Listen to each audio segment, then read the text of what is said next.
नमस्कार मित्रों, समाख्या आईएएस के इस यूट्यूब चैनल पर आपका पुनः स्वागत है। समाचार विश्लेषण श्रृंखला के इस 23 अगस्त के एपिसोड में हम देखेंगे दैनिक जागरण की सभी खबरों को। आगे बढ़ने से पहले चैनल को सब्सक्राइब करें, वीडियो को लाइक करें, कमेंट करके बताएं आपको ये श्रृंखला कैसी लग रही है। अगर कोई सुझाव हैं तो ज़रूर दें। साथ ही साथ वीडियो को शेयर कर और लोगों को लाभान्वित करें।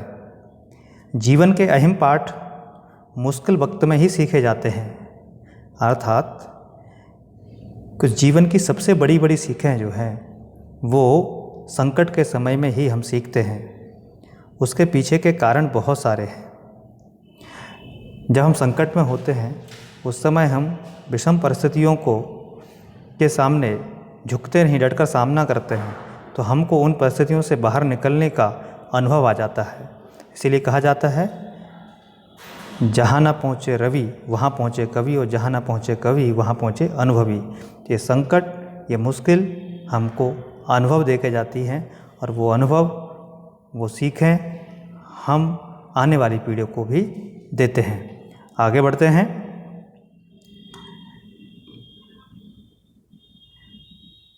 नक्सलवाद को जड़ से खत्म करना है। हमको पता है कि मध्य क्षेत्रीय परिषद की बैठक भोपाल में हुई है, और उस बैठक में केंद्रीय गृह मंत्री यानी क्षेत्रीय परिषद के अध्यक्ष अमित शाह जी ने कुछ विषय रखे हुए हैं। जैसे नक्सलवाद वाला विषय है, तो नक्सलवाद को जड़ से ख़त्म करने की उन्होंने बात की है। हमारे लिए प्रमुख मुद्दे ये हैं कि उन्होंने जो बातें कही हैं उनको जानना है। उसके साथ साथ ये क्षेत्रीय परिषदें होती क्या है, क्षेत्रीय परिषदें कैसे काम करती हैं, इनका उद्देश्य क्या है, तो हम जानते हैं। पहले हम इस सम्मेलन के बारे में, इस बैठक के बारे में बात कर लेते हैं। ये बैठक हुई, इसमें 18 मुद्दों पर चर्चा हुई, जिन पर 15 ऐसे मुद्दे थे जिन पर समाधान निकाला गया है। 3 आगे भविष्य में उन पर चर्चा होगी। उन्होंने नक्सलवाद को लेकर के कहा कि देश में किस प्रकार से उग्रवाद है, चरमपंथ है, वो आगे बढ़ रहा है, और इनकी संख्या जो 2009 में 2258 थी, वहीं 2021 में जो हिंसक घटना है नक्सलवाद की, वो उनकी संख्या है मात्र 509 रह गई है। हम आगे बढ़ रहे हैं। तो इस प्रकार 2009 में जो उग्रवादी हिंसा में मरने वालों की संख्या थी वो 1005 थी, वहीं 2021 में ये घटकर 147 रह गई है। ये क्यों हो पाया है? क्योंकि इस दिशा में जो कदम है, इस दिशा में जो प्रयास हैं, वो मजबूती के साथ किए गए हैं। इसके लिए आंकड़ा दिया गया कि पिछले 3 साल में 40 नए कैंप खोले गए, 15 और खोले जाने अभी बाकी हैं। वहीं पर जो उग्रवाद प्रभावित क्षेत्र हैं उसमें ये 3 सालों में 5000 डाकघर खोले गए। वहीं दूर संचार सेवाओं को ठीक तरीके से लोगों तक पहुंचाने के लिए पहले चरण में 2300 मोबाइल टावर लगाए गए। वहीं दूसरे चरण में 2500 मोबाइल टावर अभी लगाए जा रहे हैं। वहीं आगे उन्होंने कहा है कि राज्य को फॉरेंसिक साइंस लॉ कॉलेज खोलना चाहिए, जो अपने अपने राज्यों में, इस प्रकार का उन्होंने आग्रह किया। वहीं जो छोटे कस्बे हैं और ग्रामीण क्षेत्र हैं उनमें स्थानीय भाषाओं में साइबर सुरक्षा से संबंधित जागरूकता अभियान चलाए जाने की भी ज़रूरत उन्होंने बताई। तो अब इन सब में क्षेत्रीय परिषदें क्या हैं, क्षेत्रीय परिषदें कितनी हैं, इनका उद्देश्य क्या है और इनके कौन कौन सदस्य होते हैं, इसके बारे में हम जानकारी लेते हैं। तो क्षेत्रीय परिषदें 5 हैं, जिसमें उत्तर क्षेत्रीय परिषद, मध्य क्षेत्रीय या केंद्रीय क्षेत्रीय परिषद जिसको सेंट्रल जोनल काउंसिल कहते हैं, पूर्वी क्षेत्रीय यानी ईस्टर्न जोनल काउंसिल, पश्चिमी क्षेत्रीय दक्षिण क्षेत्रीय। तो उत्तर क्षेत्रीय में आपके दिल्ली और दिल्ली से ऊपर वाले राज्य आते हैं, जिसमें हरियाणा, हिमाचल प्रदेश, जम्मू कश्मीर, लद्दाख, राजस्थान, दिल्ली, चंडीगढ़। अब वहीं केंद्रीय परिषद है, सेंट्रल जनरल काउंसिल है, उसमें छत्तीसगढ़, उत्तराखंड, उत्तर प्रदेश, मध्य प्रदेश, यानी जो मध्य में यानी बीच में पाए जाते हैं। वहीं पूर्वी क्षेत्रीय परिषद जो देश के पूर्वी भाग में है, जिसमें बिहार, झारखंड, उड़ीसा और पश्चिम बंगाल आते हैं। पहले इसमें सिक्किम भी आता था, लेकिन 2002 में सिक्किम को पूर्वोत्तर परिषद में रख दिया गया है। पश्चिमी क्षेत्रीय परिषद, जिसमें पश्चिम के राज्य आते हैं, जैसे गोवा, गुजरात, महाराष्ट्र। वहीं दमन दीव, दादर नागर हवेली जो है केंद्र शासित प्रदेश इसमें आता है। दक्षिणी क्षेत्रीय परिषद यानी जो साउथ में है, दक्षिण में है, तो दक्षिण के सभी 4 राज्य और पुडुचेरी केंद्र शासित प्रदेश। 4 राज्य यानी आंध्र प्रदेश, कर्नाटक, तमिलनाडु, केरल, तेलंगाना और पुडुचेरी। अब इसमें तेलंगाना भी हो गया है, ठीक है ना। तो यहाँ पर ये पुराना डाटा था, तो तेलंगाना जो है इसकी ये जो डेटा है वो वेबसाइट से लिया गया है, तो उस समय ध्यान नहीं किया गया है। तो यहाँ पर दक्षिण क्षेत्रीय परिषद में तेलंगाना भी आता है। क्लियर है। तो पूर्वोत्तर राज्यों में तो पूर्वोत्तर परिषद अधिनियम 1972 के साथ पूर्वोत्तर परिषद बनाई गई है। उसमें जो पूर्वोत्तर के सभी 7 राज्य और सिक्किम मिलाकर के 8 राज्यों का ये पूर्वोत्तर परिषद है। इसके लिए अलग से एक्ट बना है। 2002 में इसमें संशोधन करके सिक्किम को डाला गया है, यानी असम, अरुणाचल प्रदेश, नागालैंड, मणिपुर, मिजोरम, त्रिपुरा, मेघालय, सभी 7 राज्य इसमें सभी 8 राज्य और सिक्किम पूर्वोत्तर परिषद में रहते हैं। क्षेत्रीय परिषद का गठन कब हुआ? क्षेत्रीय परिषद का गठन जो है वो राज्य पुनर्गठन अधिनियम 1956 के तहत हुआ है, और इसका जो उद्देश्य था वो राज्यों के मध्य सहयोगात्मक कार्य की आदत को विकसित करना था। उसको विकसित करने के लिए 5 क्षेत्रों में पूरे देश को बांटा गया, और उसको बांट करके इन राज्यों में क्षेत्र आधार पर क्या हो, सहयोगात्मक कार्य करने की आदत पड़े, कोऑपरेटिव जो है फंक्शंस करें। ठीक है। इनकी संरचना कैसी है? अध्यक्ष होता है, यानी केंद्रीय गृह मंत्री इसके अध्यक्ष होते हैं। सभी क्षेत्रीय परिषदों के अध्यक्ष केंद्रीय गृह मंत्री होते हैं, वो पदेन होते हैं। जो भी गृह मंत्री होगा एक्स ऑफिसियो वो उसका चेयरमैन होगा। तो वाइस चेयरमैन यानी उपाध्यक्ष होते हैं। उपाध्यक्ष जो भी क्षेत्रीय परिषद है उसके राज्यों के मुख्यमंत्री इसके उपाध्यक्ष होते हैं। मुख्यमंत्री रोटेशन बेसिस पर काम करते हैं, यानी चक्रीय आधार पर काम करते हैं। 1 साल के लिए एक ही मुख्यमंत्री उपाध्यक्ष बनता है, अगले साल के लिए दूसरा बनेगा। इस प्रकार से 1-1 साल पूरा करते जाएंगे। अगला टर्म तब आएगा जब पूरे राज्यों के बन चुके होंगे। क्लियर है? तो इसको कहते हैं रोटेशन बेसिस यानी चक्रीय आधार पर।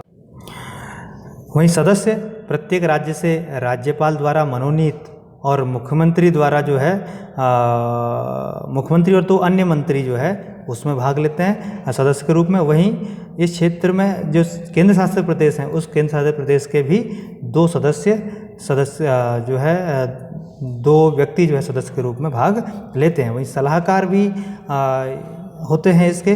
तो प्रत्येक क्षेत्रीय परिषद के लिए नीति आयोग द्वारा नामित कोई एक व्यक्ति वो उसमें जाता है क्षेत्रीय परिषद की बैठकों में सलाहकार के रूप में। वहीं राज्य के मुख्य सचिव और जो अन्य जो है जोन में जो क्षेत्र परिषद में शामिल जो राज्य है या केंद्र शासित प्रदेश है उसके कोई एक अन्य अधिकारी या उसका विकास आयुक्त तो उसमें भाग लेता है सलाहकार के रूप में। ठीक है। तो आमंत्रित सदस्य यानी जो मंत्रालय जिस मंत्रालय की आवश्यकता होती है उस मंत्रालय के मंत्री को जो है केंद्रीय मंत्री को आमंत्रित सदस्य के रूप में भी बुलाया जा सकता है, जाता है।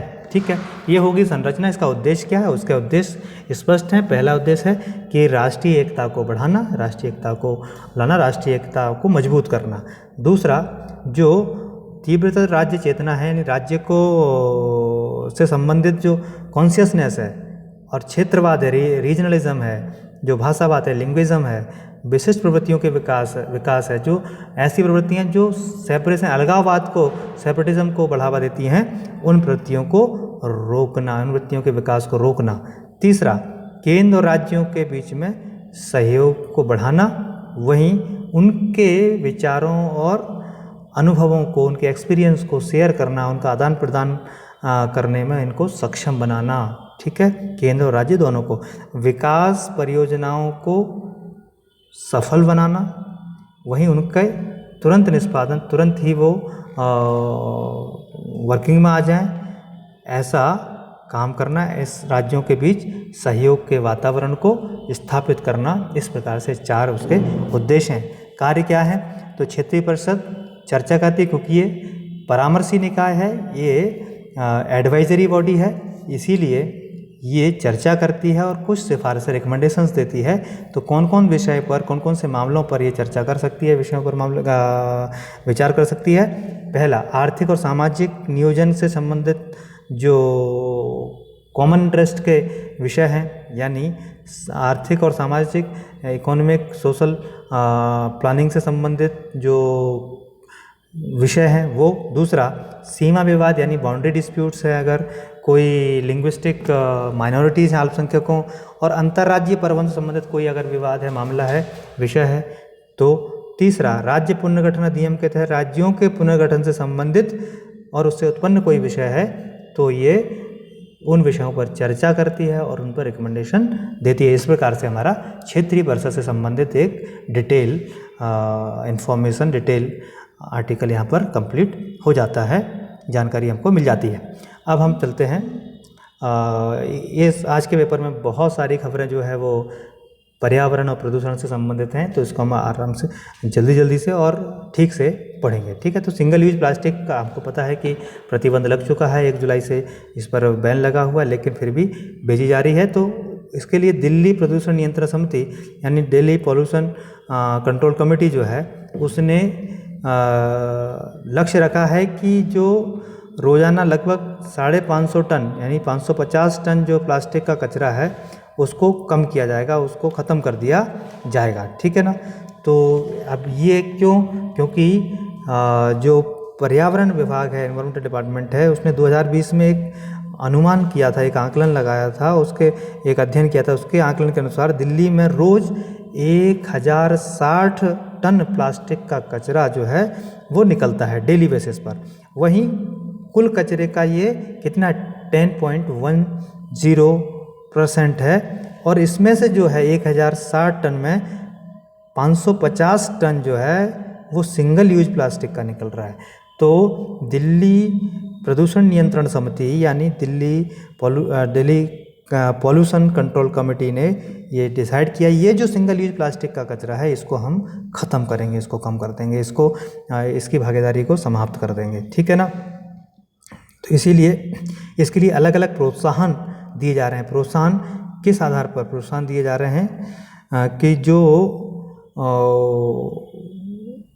ऐसा सामान बेचता है, जो प्लास्टिक का सामान बेचता है, उसके बदले में दूसरा सामान, तो कुछ हमारा सेलिंग बेस पर यानी बिक्री आधारित प्रोत्साहन होगा। उत्पादन लिंक्ड जो कुछ अल्टरनेटिव जो है पॉलीथीन का वो निकाल रहे हैं प्लास्टिक का, तो उसके बेस पर हो सकता है। जीएसटी प्रतिपूर्ति, जब जीएसटी भरते हैं तो जीएसटी में कुछ छूट दे करके हम प्रोत्साहन दे सकते हैं। उसी के साथ साथ जो सिंगल यूज प्लास्टिक के जो विकल्प हैं उनको बढ़ावा देने के लिए नई नीति, नई प्रौद्योगिकी के विकास की बात हो रही है। जो प्रतिबंधित वस्तुएं हैं उनको समाप्ति पर जो हमने बताया कि प्रोत्साहन यानी इंसेंटिव्स कैसे दिए जा रहे हैं। ठीक है ना। लेकिन चिंता की विषय ये है कि चाहे वो दिल्ली की पॉल्यूशन कंट्रोल कमेटी हो, चाहे वो केंद्रीय प्रदूषण नियंत्रण बोर्ड हो, वो सभी यानी सेंट्रल पॉल्यूशन कंट्रोल बोर्ड, ये दोनों ही उतने गंभीर नहीं दिख रहे हैं, क्योंकि इन्होंने अभी तक आंकड़े इकट्ठे नहीं किए हैं, उसको नहीं कर रहे, जनता को नहीं दिखा रहे हैं। आगे बढ़ते हैं। सिंगल यूज प्लास्टिक क्या है, सबसे पहले हम इसको जानेंगे। सिंगल यूज प्लास्टिक का मतलब है जो एक बार ही यूज हो सकती है, दोबारा उसका यूज नहीं होता है, वो फेंक दी जाती है। उसको पर्यावरण को बहुत नुकसान पहुंचता है। इसको हम बोलते हैं सिंगल यूज प्लास्टिक। तो भारत में जो सिंगल यूज प्लास्टिक है उसका क्या कारोबार है, कितना काम चल रहा है, तो 24 लाख टन प्लास्टिक का उत्पादन भारत में जो है पर ईयर यानी सालाना होता है। 18 ग्राम प्रति व्यक्ति खपत है भारत में किसकी, सिंगल यूज प्लास्टिक की। वहीं वर्ल्ड वाइड यानी वैश्विक स्तर बात करें तो 28 ग्राम प्रति व्यक्ति है, तो वैश्विक स्तर से हमारी कम है। 60,000 करोड़ रुपए का ये प्लास्टिक का उद्योग है, प्लास्टिक इंडस्ट्री पूरी 60,000 करोड़ की है। वहीं पर 88,000 यूनिट्स लगी हैं सिंगल यूज प्लास्टिक बनाने के लिए, और 10 लाख लोग जो है इस इंडस्ट्री से यानी इस प्लास्टिक उद्योग से जुड़े हुए हैं, और 25,000 करोड़ का सालाना एक्सपोर्ट जो है, निर्यात जो है वो सिंगल यूज प्लास्टिक से होता है। लेकिन क्या कारण है कि हमको सिंगल यूज प्लास्टिक के लिए मना करना ही पड़ेगा, सिंगल यूज प्लास्टिक को छोड़ना ही पड़ेगा? तो पहला तो ये हमको फॉसिल फ्यूल से बनते हैं, पेट्रोलियम प्रोडक्ट हैं, तो वो एक गंभीर समस्या है। पूरा हमको पता है कि पर्यावरण में जो क्लाइमेट चेंज हो रहा है, जलवायु परिवर्तन हो रहा है, और इसकी कमी भी कितनी है, ठीक है ना। ये कभी ना कभी ख़त्म होने वाले सोर्सेज हैं। दूसरा कि ये कार्बन फुटप्रिंट बनाते हैं, इसका मतलब हुआ कि कार्बन डाइऑक्साइड यानी कार्बन एमिशन बहुत ज़्यादा, कार्बन उत्सर्जन बहुत ज़्यादा करते हैं, तो जो पॉल्यूशन का सबसे बड़ा, ग्लोबल वार्मिंग का सबसे बड़ा कारण है। तीसरा, इनको जो ख़त्म होने में कोई 10, 20, 50 साल नहीं लगते, सैकड़ों साल लगते हैं, कई को तो 1000 साल तक भी जो है ये समाप्त होने में लग जाते हैं। तो इनका, और जो जब तक समाप्त होते हैं तब तक वो पूरा नुकसान कर चुके होते हैं। इससे आपका वाटर पॉल्यूशन यानी जल प्रदूषण, भूमि प्रदूषण, मृदा प्रदूषण, जितने भी प्रकार के आप जो प्रदूषण है वो जो है लगभग 90% जो है पॉल्यूशन वो प्लास्टिक के द्वारा होते हैं। वहीं इनका रीयूज़ यानी रिसाइकल्ड बहुत कम होता है, पुनर्चक्रण बहुत कम होता है, तो इसीलिए हमको इसके लिए मना करना पड़ेगा। और क्योंकि ये सिंगल यूज़ होती है तो बाद में बहुत ज़्यादा काम भी नहीं आ पाती है। वहीं बोतल, प्लास्टिक की बोतल में रखा हुआ खाना हो, चाहे पेय पदार्थ हों, ड्रिंक्स रखी हो, तो वो सब भी जो है कहीं ना कहीं पॉल्यूटेड हो जाते हैं। इनमें प्लास्टिक की टॉक्सिक जो क्वालिटी है वो आ जाती है, टॉक्सिक एलिमेंट्स आ जाते हैं, तत्व आ जाते हैं, तो वो हमारे शरीर के लिए नुकसानदायक है। इससे क्या होता है, इससे हार्मोन डिस्ट्रप्शन हो जाता है और कैंसर जैसी बीमारियां भी हो जाती हैं, हार्मोन में परिवर्तन हो जाता है। हम अलग अलग आजकल देख रहे होंगे किस प्रकार से बच्चों में अलग अलग प्रकार के जो बीमारियां आ रही हैं, अलग अलग प्रकार के जो प्रभाव हो रहे हैं, वो बहुत ज़्यादा तक जो है ये प्लास्टिक के कारण से हो रहे हैं। वहीं हमारे जो महासागर है, समुद्र हैं, पॉल्यूट्स आवर ओशियंस, हमारे महासागरों को क्या कर रहे हैं, प्रदूषित कर रही है। और जो समुद्री जानवर हैं, समुद्री जीव हैं, पशु पक्षी हैं, उनको भी ये मार रही है। कौन? प्लास्टिक, ठीक है। उसको खा लेते हैं, उनके पेट में चिपक जाता है, जम जाता है, तो और उनको प्रॉपर क्या है डाइट नहीं मिल पाती है, तो वो मार रही है। और साथ ही साथ अंत में हम बात करेंगे कि हमारी जो चेन खाद्य श्रृंखला है, फूड चेन है, उसमें ये एंटर कर रहे हैं, प्रवेश कर रहे हैं। और खाद्य श्रृंखला में एक बार एंटर करने के बाद आपकी पूरी बॉडी को, पूरे परिवार को और पूरे समाज को, पूरे मानव समुदाय को ही नहीं, पूरे जैव समुदाय को ये नुकसान पहुंचा रहा है। तो ये रहा सिंगल यूज प्लास्टिक का लगभग पूरा मोटा आइडिया। आगे बढ़ते हैं। आगे बढ़ने से पहले फिर पुनः आपको याद दिला दूं, चैनल अगर सब्सक्राइब नहीं किया सब्सक्राइब कर लीजिए, वीडियो को लाइक कर लीजिए, कमेंट जरूर करिए आपको कैसा लग रहा है, और वीडियो में और कुछ सुझाव हैं आपके वो भी लिख करके भेजिए। कहीं बाढ़, कहीं सूखा, खेती में सब उलट पुलट, तो जिस प्रकार से मानसून में बदलाव आ रहा है, जिस प्रकार से जहाँ बारिश होती थी वहाँ बारिश अब नहीं हो रही है, जहाँ नहीं होती थी वहाँ पर बाढ़ें आ रही हैं, ये सब भी कहीं ना कहीं क्लाइमेट चेंज का प्रभाव है, यानी जलवायु परिवर्तन का प्रभाव है, ग्लोबल वार्मिंग का प्रभाव है। तो ये सब चीज़ें भी हमको अच्छा उदाहरण है कि किस प्रकार से जहाँ चावल ज़्यादा होता था, चावल यानी राइस प्रोडक्शन स्टेट है वो है उत्तर प्रदेश, बिहार, बंगाल, झारखंड, वहाँ पर कम वर्षा हो रही है।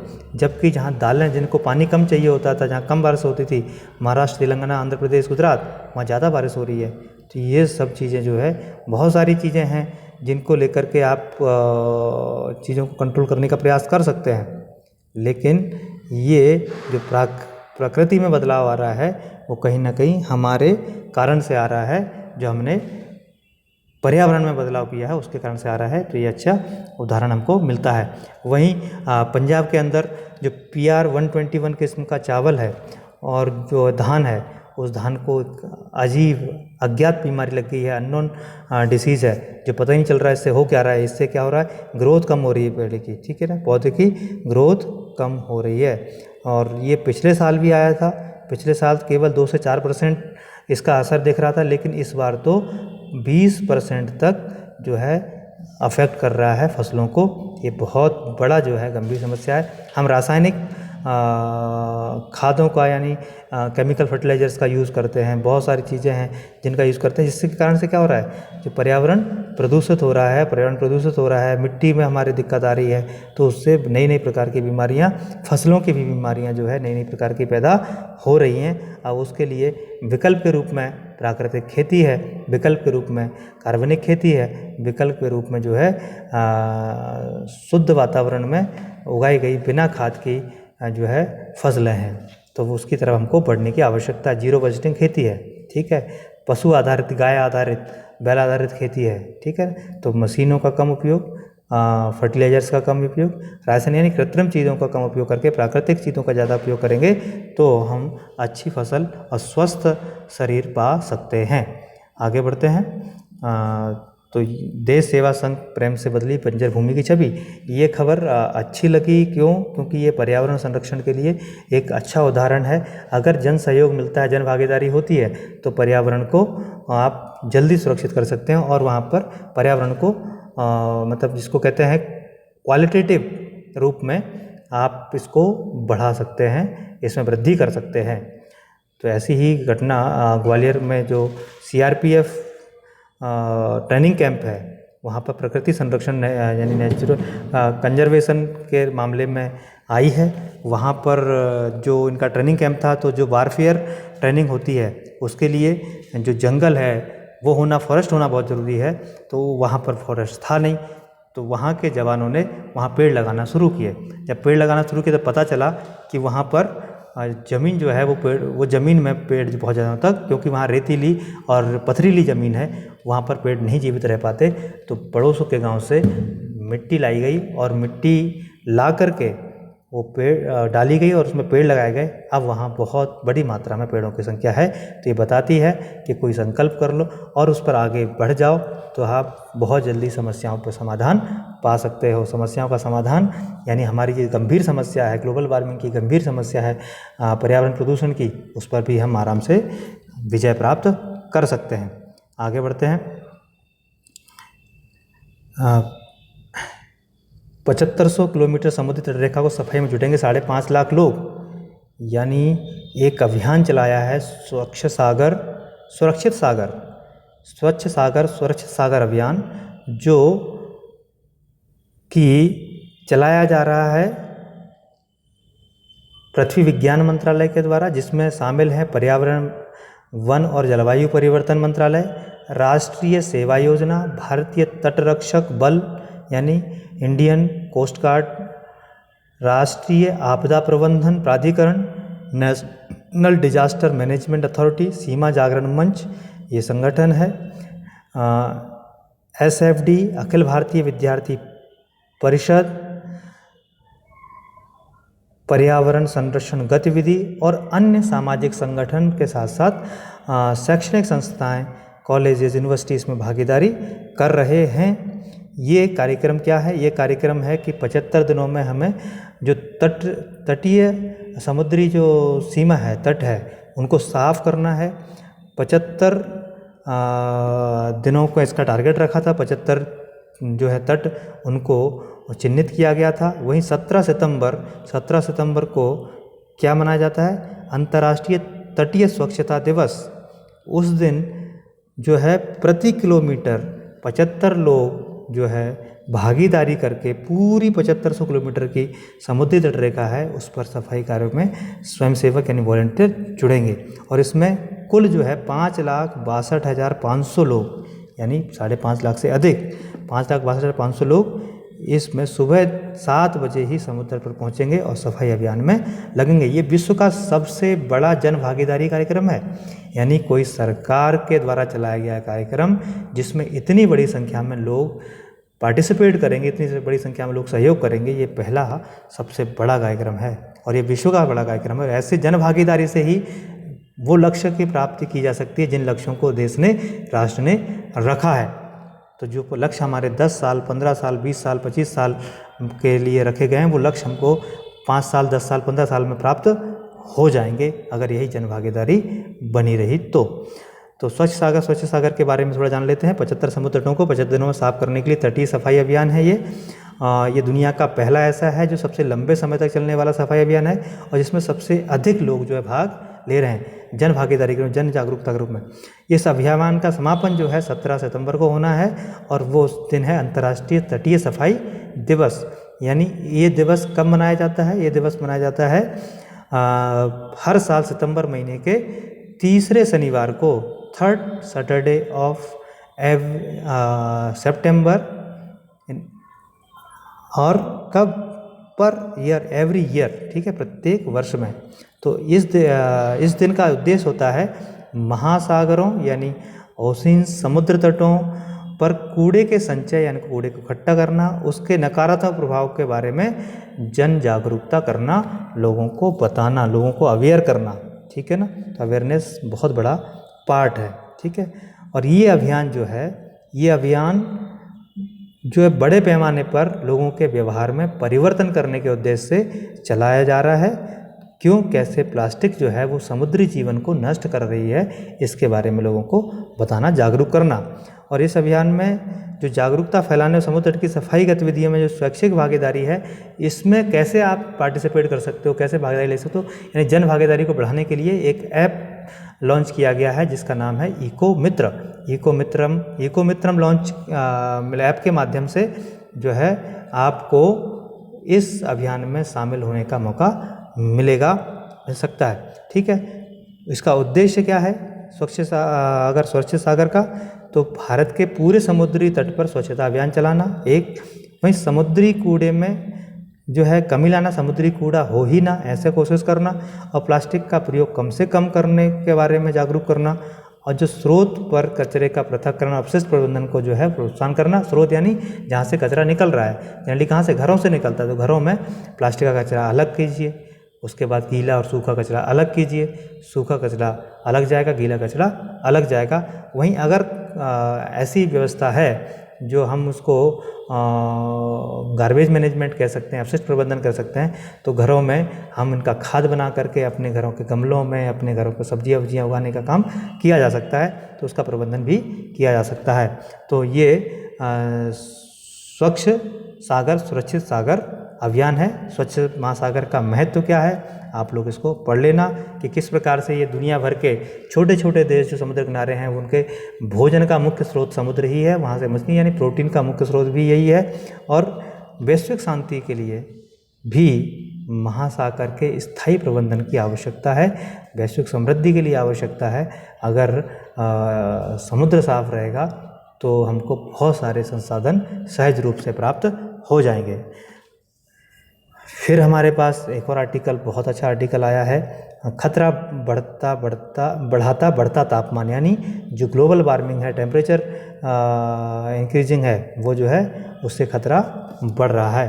तो हाल में जो आर्कटिक क्षेत्र है उसको लेकर के फिनलैंड के मौसम विभाग ने एक रिपोर्ट प्रकाशित की है, और इस रिपोर्ट में कहा गया है कि जो आर्कटिक एरिया है उस एरिया में जो तापमान है, टेम्परेचर है, वो 4 गुना ज़्यादा तेज़ी से बढ़ रहा है। अब ये जो तापमान बढ़ रहा है ये मुख्यतः जो इंडस्ट्रियलाइज्ड वर्ल्ड हो रहा है, यानी औद्योगिकृत विश्व हो रहा है, उसके कारण से मानवीय गतिविधियाँ हैं, उनके कारण से जो ग्रीन हाउस गैसें हैं, उन गैसों के कारण से पूरी दुनिया में तापमान तेज़ी से बढ़ रहा है।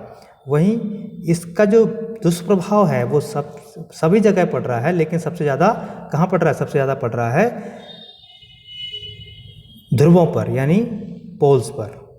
और ये पोल्स पर पड़ने के कारण से वहाँ से जो बर्फ़ वहाँ पे है वो लगातार पिघल रही है, उसके कारण से समुद्री जो जल स्तर है वो भी बढ़ रहा है। और ये ऐसा हो क्यों रहा है? ये तापमान इतना तेज़ी से क्यों बढ़ रहा है आर्कटिक क्षेत्र में?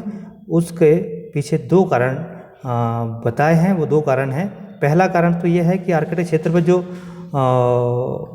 प्रकाश आता था, यानी जो सनलाइट आती थी, सूर्य का प्रकाश आता था, उसका लगभग 80% जो है वो रिफ्लेक्ट हो जाता था, वो परावर्तित हो जाता था, और केवल 20% जो है वो अवशोषित होता था, यानी वो ऑब्जर्व हो जाता था। लेकिन अब बताया जा रहा है कि ये रिफ्लेक्शन रेट जो है वो कम हो गई है, यानी अब 80% रिफ्लेक्ट नहीं होता है, उससे कम रिफ्लेक्ट होता है, यानी ऑब्जर्वेशन जो है वो ज़्यादा, अवशोषण ज़्यादा होने लग गया है। अब ज़्यादा अवशोषण होगा तो सतह क्या होगी?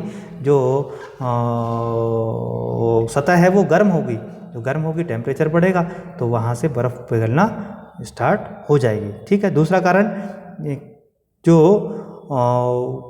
समुद्र में जो तापमान संतुलन है, बैलेंस ऑफ टेम्परेचर है, वो किसके माध्यम से होता था? करंट्स के, यानी भूमध्य रेखा, जो इक्वेटर से चलने वाली, विषुवत रेखा से चलने वाली वाटर करंट्स हैं, जलधाराएं हैं, समुद्री जलधाराएं, ओशिनिक करंट्स हैं, वो उनके माध्यम से जो गर्म जल है वो ऊपर जाता है और ठंडा जल है वो नीचे आता है। इससे समुद्र का क्या बनता है? जो टेम्परेचर बैलेंस बना रहता है, टेम्परेचर यानी तापमान संतुलन बना रहता है। ठीक है। और जो गर्मी बढ़ रही है, यानी इक्वेटर पर, विषुवत रेखा पर, वो गर्मी करंट्स के माध्यम से, जलधाराओं के माध्यम से ऊपर पहुंच जा रही है, उसका ट्रांसफ़र हो जा रहा है। तो ध्रुवीय क्षेत्रों के ऊपर ये क्या कर रही हैं? ये एक्स्ट्रा हीट को ले जा रही हैं, अतिरिक्त ऊष्मा ले जा रही हैं। इसके कारण से भी यहाँ का तापमान बढ़ रहा है। अब इसके बढ़ने से क्या हो रहा है? बर्फ़ पिघल रही है। अब बर्फ़ में क्या है? बहुत सारे बैक्टीरियाज जो हैं वो इनएक्टिव पड़े रहते हैं। अब बर्फ़ पिघल गई तो वो बैक्टीरिया एक्टिव हो जाते हैं। एक्टिव हो गए तो नए नए प्रकार की बीमारियों को वो जन्म भी दे सकते हैं, नए प्रकार की बीमारियां भी पैदा कर सकते हैं। ये बड़ी चिंता का विषय बना हुआ है। वहीं 2021 में भारत और नॉर्वे के वैज्ञानिकों ने मिलकर के अध्ययन किया था, और उसमें बताया गया था कि आर्कटिक एरिया का जो दो सीज हैं, दो सागर हैं, यानी वेरेंट सागर और दूसरा कारा सागर, ये दोनों की बर्फ़ पिघलने का दुष्प्रभाव भारत के मानसून पर पड़ रहा है। यही कारण है कि कभी कभी जहाँ बारिश नहीं होती थी वहाँ बाढ़ आ जा रही है, कहीं सूखा पड़ रहा है। तो ये स्थितियाँ बनी हुई हैं। तो हमको बहुत सोच विचार करके अपने जीवन को आगे बढ़ाना है। हमको कितना प्रदूषण करना है हमको तय कर लेना है। आगे बढ़ते हैं। ये जो बताया था मैंने, जलधाराएं, समुद्री जलधाराएं, ओशिनिक करंट्स बोलते हैं इनको, जो येलो कलर की हैं और रेड कलर में लिखी हुई है, वो गर्म जलधाराएं आप देख रहे होंगे कि भूमध्य रेखा से, यानी विषुवत रेखा से ऊपर की तरफ, ध्रुवों की तरफ जाने वाली जो है जलधाराएं, अब आप जैसे एंटिलीज धारा है, फ्लोरिडा है, गल्फ स्ट्रीम है, इर्मिंगर धारा है, ये किधर बढ़ रही है? ऊपर आर्कटिक की तरफ जा रही हैं। ठीक है ना। तो ये गर्म है। ऊपर से आने वाली लेब्राडोर है, कनारी है, कैलिफोर्निया है, फॉकलैंड है, वेंगुएला है, ये सब नीचे भूमध्य रेखा की तरफ जा रही हैं। ये ठंडी जलधारा हैं। वहीं बेरेंट सागर आप देख रहे होंगे, नॉर्वे धारा के ऊपर लिखा हुआ बेरेंट सागर है, उसके दाईं तरफ आप देखेंगे कारा सागर है। यहाँ से जो बर्फ़ पिघल रही है वो भारत के भी मौसम को प्रभावित कर रही है, ऐसा अध्ययन में पाया गया है। नॉर्वे भारत के वैज्ञानिकों ने मिलकर के ऐसा अध्ययन किया था। वहीं ये इकोनॉमी से संबंधित प्रश्न है। चीन में जो मंदी आ रही है, उस पर भारत नज़र बनाए हुए है। तो भारत की नज़र केवल बॉर्डर्स पर नहीं है, उसकी अर्थव्यवस्था पर भी है। क्यों है? क्योंकि भारत की अर्थव्यवस्था उससे संबंधित है। भारत जो है सबसे बड़ा व्यापारिक साझेदार चीन का है, और चीन के साथ सबसे ज़्यादा व्यापार भारत करता है। वो अलग बात है कि भारत में चीन से आयात ज़्यादा करता है और वही निर्यात कम करता है। लेकिन अब आप सोचिए कि केवल एक साल में 125 अरब डॉलर जो है द्विपक्षीय व्यापार, द्विपक्षीय कारोबार रहा हो, बायलैटरल ट्रेड रहा हो, तो वो कितना महत्वपूर्ण कंट्री, कितना महत्वपूर्ण देश होगा। और वहीं अभी तक 2022 में जनवरी से जून तक जो है अभी तक 67 अरब डॉलर से ज़्यादा का हम द्विपक्षीय व्यापार कर चुके हैं। तो इसका मतलब क्या हुआ, अगले आने वाले 6 महीने में हम पिछले वाला रिकॉर्ड भी तोड़ सकते हैं, जिसमें हमारा निर्यात कम होता है, आयात ज़्यादा होता है वहाँ से। तो आयात में यानी जो हमारा द्विपक्षीय कारोबार है उसमें 67.08 अरब डॉलर जो है वो हमने, भारत ने क्या किया, निर्यात किया है, जो पिछले साल से 34.5% ज़्यादा है। ठीक है, यानी 57.51 अरब डॉलर। वहीं भारत ने जो निर्यात किया है वो 35.5% के लगभग कम किया है, यानी उसमें गिरावट आई है। लेकिन इसके बढ़ने के कारण हमारे दिमाग में एक चीज़ आ रही होगी कि लगातार इतना आयात बढ़ रहा है, यानी इतना इंपोर्ट बढ़ रहा है, एक्सपोर्ट हम नहीं कर पा रहे हैं। इसके पीछे भी कारण है। इसके पीछे सबसे बड़ा कारण ये है कि जिस सामान को लेकर के ये एक्सपोर्ट बढ़ रहा है, वो सामान से बनी हुई चीज़ों का हम क्या करते हैं, हम निर्यात करते हैं, हम एक्सपोर्ट करते हैं। जैसे रसायन इंडस्ट्री यानी केमिकल इंडस्ट्री हो गई, फार्मास्यूटिकल्स इंडस्ट्री यानी फार्मास्यूटिकल उद्योग हो गया, इलेक्ट्रॉनिक्स उद्योग हो गया।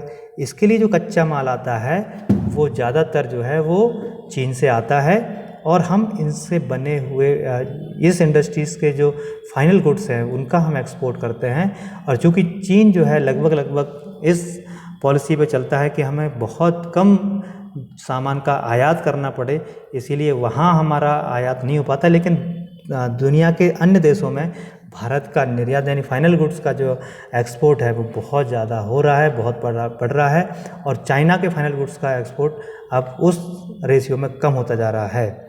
ठीक है, अब चूँकि चाइना में मंदी है और हर दुनिया के लगभग सभी देशों में मंदी का दौर चल रहा है, और विकसित देशों में तो ज़्यादातर, और देश हम अपने यहाँ पर इंटरेस्ट रेट है वो बढ़ा करके इसको कंट्रोल करना चाहते हैं, जबकि चाइना में इसको कम किया गया है इंटरेस्ट रेट को। अब कैसे ये कम करेंगे, कैसे इसको कंट्रोल करेंगे, मंदी नहीं आने देंगे, इसको हमें ध्यान रखने की ज़रूरत है। क्योंकि IMF ने भी डिसाइड किया था, इसने बताया था, अनुमान लगाया है कि इस साल जो है चाइना की जो ग्रोथ रेट है, जो विकास दर है वो 3.3% रहने वाली है, जो पिछले 40 साल में सबसे कम है। वहीं भारत की जो विकास दर है इस साल 7.4% रहने वाली है, यानी लगभग 2 गुने से ज़्यादा जो है चाइना की ग्रोथ रेट से ज़्यादा है। तो इसीलिए चाइना में होने वाला कोई भी प्रभाव जो है वो विश्व के अन्य देशों पर पड़ता है, और भारत पर तो बहुत ज़्यादा पड़ने वाला है। इसीलिए हम लगातार वहाँ पर जो आर्थिक स्थितियाँ चल रही हैं उन पर हमारी नज़र बनी हुई है। ठीक है, पूरी दुनिया में जो कर्जा महंगा है चीन ने सस्ता कर दिया है। कई बड़े औद्योगिक जो शहर हैं चीन में, वहाँ पे कामकाज जो है वो सामान्य नहीं है जैसे पहले होता था। रियल एस्टेट क्षेत्र में बहुत मंदी आई है, कई कंपनियां जो है वहाँ पे दिवालिया हो गई हैं। चीन के कई बैंकों के पास फंड की कमी हो रही है, जो ग्राहकों की जमा राशि है, जो फिक्स डिपॉजिट है, उसको भी वापस नहीं कर पा रही हैं। ऐसी स्थिति वहाँ के बैंकों की है। तो इसीलिए हमारी नज़र यानी भारत की नज़र उस पर लगातार बनी हुई है। मध्य प्रदेश के पेंच राष्ट्रीय उद्यान है, वहाँ पर एक काला तेंदुआ दिखाई दिया। काला तेंदुआ को बघीरा बोलते हैं। बघीरा क्यों बोलते हैं? क्योंकि जंगल बुक नामक जो पुस्तक और जो सीरीज आई और जो मूवी भी आई, उसमें जो मोगली है, मोगली का दोस्त होता है बघीरा, वो भी काला तेंदुआ होता है। ठीक है ना। तो वैज्ञानिकों का कहना है कि ये काला तेंदुआ होने का मतलब ये नहीं है कि यहाँ पर जो रहने वाले तेंदुए थे उनसे अलग जो है इसकी प्रजाति है। प्रजाति वही है, लेकिन कुछ जेनेटिक म्यूटेशंस हो जाते हैं, यानी आनुवांशिक उत्परिवर्तन हो जाते हैं, उसके कारण से इनका रंग बदल जाता है, इनका रंग काला हुआ है। ठीक है। इससे पहले 2020 में भी एक काला तेंदुआ दिखाई दिया था। तो अब ऐसा माना जाता है, बहुत दिनों से दिखाई दिया, अब ऐसा माना जा रहा है कि वो महाराष्ट्र की सीमा में चला गया, क्योंकि पेंच राष्ट्रीय उद्यान जो मध्य प्रदेश और महाराष्ट्र दोनों में फैला हुआ है। तो मध्य प्रदेश सीमा से बाहर चला गया। मध्य प्रदेश में कितने राष्ट्रीय उद्यान हैं, नेशनल पार्क्स हैं, 12 हैं। कितने टाइगर रिजर्व हैं, वो सब कितने जो है वाइल्ड लाइफ सेंचुरीज़ हैं, वो सब जो है इस नक्शे में दिया गया है। आप इसको एक बार देख लेंगे। टाइगर रिजर्व जैसे देखेंगे हम तो पेंच टाइगर रिजर्व है, कान्हा टाइगर रिजर्व है, वहीं सतपुड़ा टाइगर रिजर्व है, बांधवगढ़ टाइगर रिजर्व है, संजय टाइगर रिजर्व है, पन्ना टाइगर रिजर्व है। तो ये सब टाइगर रिजर्व हैं। वाइल्ड लाइफ सेंचुरीज़ दी गई हैं, ठीक है ना। तो वाइल्ड लाइफ सेंचुरीज़ के बारे में आप इस नक्शे में देख करके आप उसको इंडिकेट कर लेना और किस क्षेत्र में हैं। तो ये मध्य प्रदेश के बारे में। ऐसे ही देश भर के राष्ट्रीय उद्यानों और टाइगर रिजर्व के बारे में हमको जानना है। तो लगभग शायद अभी वर्तमान में 105 106 राष्ट्रीय उद्यान देश भर में हैं। संख्या बढ़ती रहती है, इसीलिए ज़्यादा सोचने की चिंता करने की बात नहीं है। लेकिन हमको प्रमुख राष्ट्रीय उद्यानों के बारे में जो चर्चा में आ रहे हैं उनके बारे में जानना बहुत ज़रूरी है। तो पेंच राष्ट्रीय उद्यान वो मध्य प्रदेश में है और मध्य प्रदेश महाराष्ट्र में दोनों में फैला हुआ है, ठीक है ना। आगे बढ़ते हैं। पेंच को ही इंदिरा गांधी प्रियदर्शनी राष्ट्रीय उद्यान भी कहते हैं। ये कोर ज्योग्राफी का टॉपिक है, भूगोल का टॉपिक है। इसमें जो यूरोपीय स्पेस एजेंसी है उसकी तरफ से जो गाइया स्पेस क्राफ्ट्स भेजा गया था, उससे जो डेटा मिला है उसके डेटा को ध्यान में रख करके सूर्य से संबंधित कुछ जानकारियाँ मिली हैं। और ऐसी जानकारियाँ हैं कि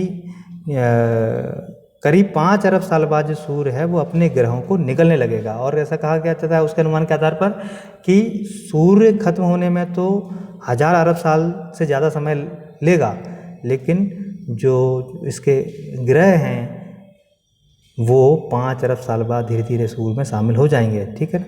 तो इसमें बताया गया है कि सूर्य का जो ऊर्जा स्रोत है वो है हाइड्रोजन। हम नाभिकीय संलयन यानी जो न्यूक्लियर फ्यूज़न है वो हो रहा है हाइड्रोजन का, जिससे ऊर्जा उत्पन्न हो रही है। वही ऊर्जा हमारे सभी ग्रहों पर आ रही है। गाइया स्पेसक्राफ्ट ने कई तारों के आंकड़े जुटाए और उसमें बताया गया करीब 8 अरब साल की उम्र होने तक सूर्य का तापमान जो है वो अपने पीक पर होगा, वो अपने चरम पर होगा। और 8 अरब साल के बाद हाइड्रोजन समाप्त हो जाएगा, हाइड्रोजन कम हो जाएगा और सूर्य का तापमान भी कम होने लगेगा। जैसे ही सूर्य का तापमान कम होने लगेगा, सूर्य का आकार भी बढ़ने लगेगा। हाइड्रोजन कमी के कारण उसका जो आकार है, उसका साइज है वो बढ़ने लगेगा। तो सैकड़ों गुना जो है वो आकार बढ़ जाएगा। इसको रेड जाइंट्स बोलते हैं, रेड जाइंट्स जो है 100 साल पहले लगभग हमारे वैज्ञानिकों ने जो है रेड जाइंट्स तारे के बारे में पता लगाया था कि रेड जाइंट्स ऐसा होता है, बहुत बड़ा हो जाएगा। तो जब ये बहुत बड़ा हो जाएगा तो जो इसके गुरुत्वाकर्षण शक्ति में आने वाले तारे हैं, जो ग्रह हैं, जो प्लैनेट्स हैं, वो धीरे धीरे इसमें समाहित हो जाएंगे। इसीलिए इसको आदमखोर तारा या कैनिबल स्टार भी दिया जाएगा, यानी कहा जाता है इसको, ठीक है ना। लेकिन एक बात जरूर है कि अभी तक ये अनुमान नहीं लगा पा रहे हैं कि पृथ्वी उसमें समा जाएगी या नहीं समा जाएगी। लेकिन ये जरूर है कि पृथ्वी पर जीवन नहीं रहेगा, तो हमको दूसरे ग्रहों की तलाश की आवश्यकता रहेगी या दूसरे सौरमंडल की भी आवश्यकता हो सकती है। तो हमेशा जब वो कोई विनाश होता है तो विनाश में सृजन के बीज छुपे होते हैं, ऐसा कहते हैं। तो विनाश में निर्माण के बीज जो है उनको ढूंढने की आवश्यकता है। और कुछ तारे जो है, कुछ ग्रह जो है वो अपना नया ऑर्बिट बना लेते हैं, नया ऑर्बिट में चक्कर लगाने लगते हैं, नई कक्षा में चक्कर लगा लेते हैं। और कभी कभी दुनिया का निर्माण जो है इसके माध्यम से हो जाता है। तो फिर नए जीवन, नया प्रकार, नए ग्रह पर हम काम और नए तरीके से जो है जीवन का निर्माण होगा। हालांकि अभी 8 अरब साल तक तो हमें को सोचने की आवश्यकता है नहीं, ठीक है ना, और उसके बाद पता नहीं, ठीक है ना।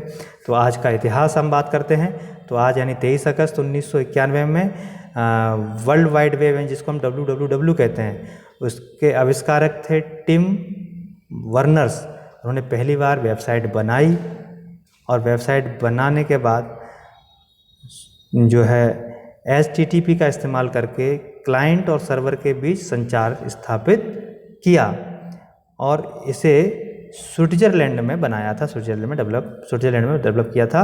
और इसके आविष्कारक दोबारा से नाम सुन लें, टिम वर्नर्स, 1991 23 अगस्त।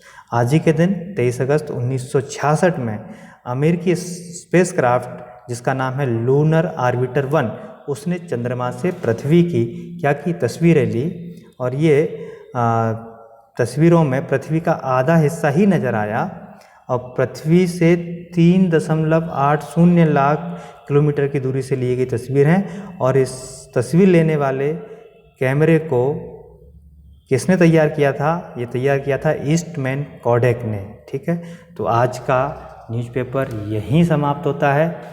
आपसे आग्रह है हमें प्रोत्साहित करते रहें, सलाह देते रहें, सुझाव देते रहें, क्या बेहतर किया जा सकता है। इसको अगर अभी तक सब्सक्राइब नहीं किया तो सब्सक्राइब कर दें और शेयर ज़रूर कर दें ताकि ज़्यादा से ज़्यादा लोगों तक रोज़ाना समाचार विश्लेषण पहुंचता रहे। अगर आप हमसे संपर्क करना चाहते हैं तो आप नीचे दिए गए नंबरों पर कॉल कर सकते हैं। इसी के साथ बहुत बहुत धन्यवाद। वंदे मातरम। भारत माता की जय।